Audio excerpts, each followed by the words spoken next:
നിങ്ങളുടെ ഇഷ്ട പരമ്പരകൾ എക്സ്ക്ലൂസീവായി സൺ നെക്സ്റ്റ് ആപ്പിലൂടെ തികച്ചും ഫ്രീ ആയി ഇപ്പോഴേ ആപ്പ് ഡൗൺലോഡ് ചെയ്യൂ. എന്നാ പിന്നെ ഈ വേഷം എന്നാ കൊച്ചിന് കൊടുത്തേക്ക്, ചുമ്മാ ഒരു സന്തോഷത്തിന്.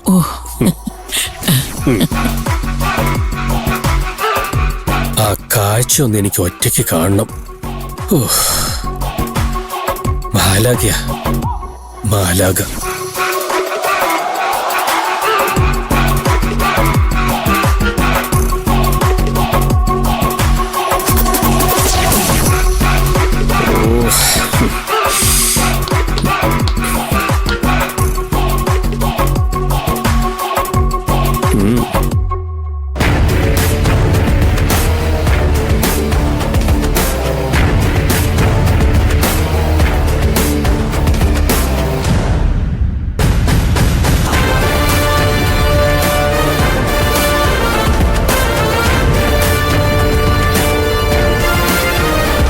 സ്ത്രീകളിൽ അതിസുന്ദരിയെ,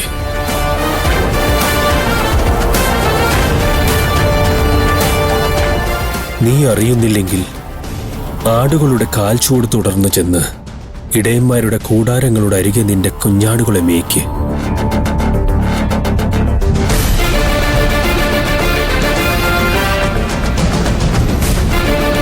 ഫറോവയുടെ രഥത്തിന് കെട്ടുന്ന പെൺകുതിരയോട് ഞാൻ നിന്നെ ഉപമിക്കുന്നു.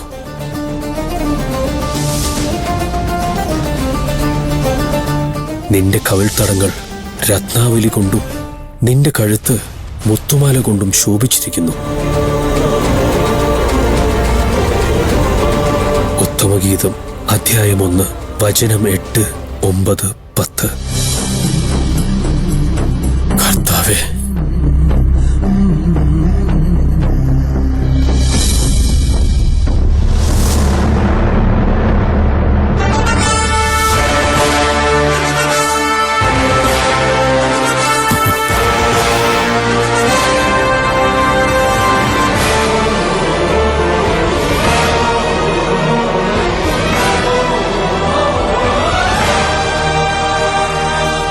ഇപ്പള മോളെ നീയായത്. അതെ, നിനക്ക് പറ്റിയ വേഷം ഇതാ.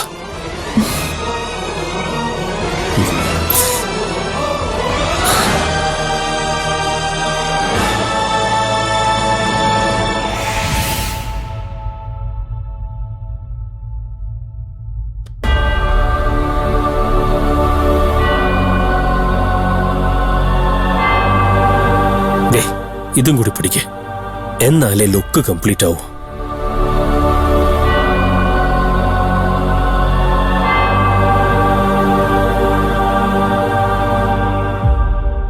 ഇപ്പൊ മോളെ കണ്ട ഞങ്ങളുടെ മാലാഖമാര് പോലും അസൂയപ്പെട്ടു പോവും, അല്ലേ? അതെ.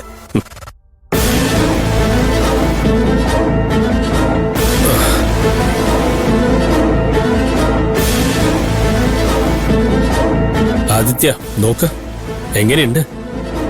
ഇപ്പോഴല്ലേ പൂജമോള് സ്റ്റൈലായത്.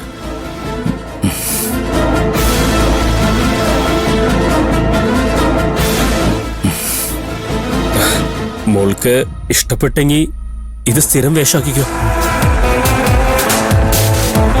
ശത്രുക്കൾ ആരെങ്കിലും ഇങ്ങോട്ട് കയറി വന്നാ അവർക്ക് പെട്ടെന്ന് മനസ്സിലാവത്തുമില്ല. അത് നല്ല ബുദ്ധിയല്ലേ, അല്ലേ? ഏതായാലും താനും കൂടി വന്നത് നന്നായി. ഞാൻ നിങ്ങൾ രണ്ടുപേരോടും ചില കാര്യങ്ങൾ പറയാനിരിക്കായിരുന്നു. ഇനി പഴയതുപോലെ പോരാ. എല്ലാ കാര്യങ്ങളിലും ഒരു ചിട്ടി ഉണ്ടാവണം.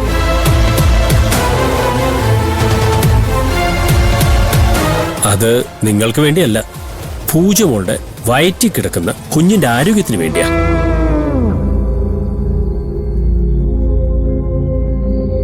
വിഷമിക്കേണ്ട, എല്ലാം എലിസബത്ത് ഡോക്ടറെ കൊണ്ട് ഞാൻ വിശദമായി എഴുതി വാങ്ങിച്ചു തരാം. എന്നാ പോരെ?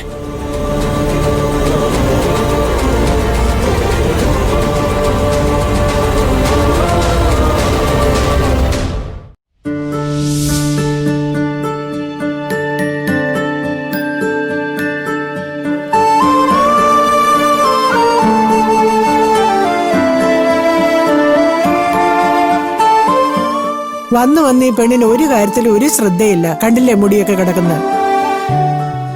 കൊച്ചുനാള് മുതലേ എന്തോരം കാച്ചെണ്ണ തേച്ച് ഞാൻ വളർത്തി കൊടുത്താണെന്നറിയാമോ? ഇപ്പൊ ഒറ്റയ്ക്ക് ജീവിതം തുടങ്ങിയപ്പോ നല്ല ശീലങ്ങളെല്ലാം ഉപേക്ഷിച്ചു. ഓ, ഇതിപ്പോ 4 ദിവസം കൊണ്ട് ഞാൻ ശരിയാക്കി തരാം. ഓ പിന്നെ നീ ഭയങ്കര ബ്യൂട്ടീഷ്യൻ അല്ലേ? ഓ, ബ്യൂട്ടീഷ്യൻ ഒന്നും അല്ലെങ്കിലും അത്യാവശ്യം പൊടിക്കൈകളൊക്കെ എനിക്കറിയാം. അല്ലേ തന്നെ ബ്യൂട്ടീഷ്യന്മാരെ കൊണ്ട് എന്തിനു കൊള്ളാം? ദൈവം തന്നെ യഥാർത്ഥ സൗന്ദര്യം നശിപ്പിക്കാനല്ലാതെ. ദേ, മോൾ വിഷമിക്കണ്ട. ഈ മുടിയുടെ കാര്യം ഗോമതി ചേച്ചി ഏറ്റു കേട്ടാ. എന്താ മോളെ, നീ ഇത് ഏത് ലോകത്താ? നീ എന്താ ആലോചിക്കുന്നത്? എനിക്കൊരു മനസ്സമാധാനം ഇല്ല മുത്തശ്ശി. എന്തു പറ്റി? എന്റെ ആദ്യമോന്റെ കാര്യം ആലോചിച്ചിട്ട്. ഓ അതായിരുന്നോ? ഉള്ളത് പറഞ്ഞ അവന്റെ കാര്യത്തിൽ എനിക്ക് ഇപ്പോഴാ ഒരു സമാധാനമായത്. മറ്റാരെ വിശ്വാസമില്ലെങ്കിലും എനിക്ക് ആ കളക്ടർ നല്ല വിശ്വാസമാ. അവര് വളരെ ആത്മാർത്ഥതയുള്ളൊരു സ്ത്രീയാ. അവരവരുടെ മകളെ മാത്രമല്ല നമ്മുടെ ആദ്യക്കുട്ടിനെ സംരക്ഷിക്കും. നിങ്ങൾ നോക്കിക്കോ, അധികം താമസിക്കാതെ അവരവനെ കണ്ടുപിടിച്ചു കൊണ്ടുവരും. അങ്ങനെ നമുക്ക് വിശ്വസിച്ചിരിക്കാൻ പറ്റും മുത്തശ്ശി? അവര് മായാലക്ഷ്മി IAS ആണെന്നല്ലാതെ നമുക്ക് അവരെ കുറിച്ച് ഒന്നും അറിയില്ലല്ലോ. എല്ലാവരെ കുറിച്ചും എല്ലാം അറിഞ്ഞിട്ടാണോ നമ്മൾ അവരെ വിശ്വസിക്കുന്നത്? സാഹചര്യം വരുമ്പോ വിശ്വസിച്ചു പോകുന്നതല്ലേ. എനിക്കെന്തോ അവരെ വിശ്വാസമാ. അവര് ചതിക്കില്ല അമ്മേ. എന്തോ എനിക്കൊന്നും അറിയില്ല. മോളിപ്പോ അതൊന്നും ഓർക്കണ്ട. സന്തോഷത്തോടെ ഇവിടെ കഴിഞ്ഞാൽ മാത്രം മതി. ദേ, വരുന്ന 6-7 മാസം മോളുടെ മുഴുവൻ ഉത്തരവാദിത്വം ഞങ്ങൾ ഏറ്റു.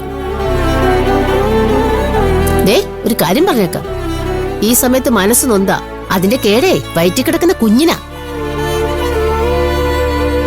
ആ ഓർമ്മ എപ്പോഴും വേണം, കേട്ടല്ലോ?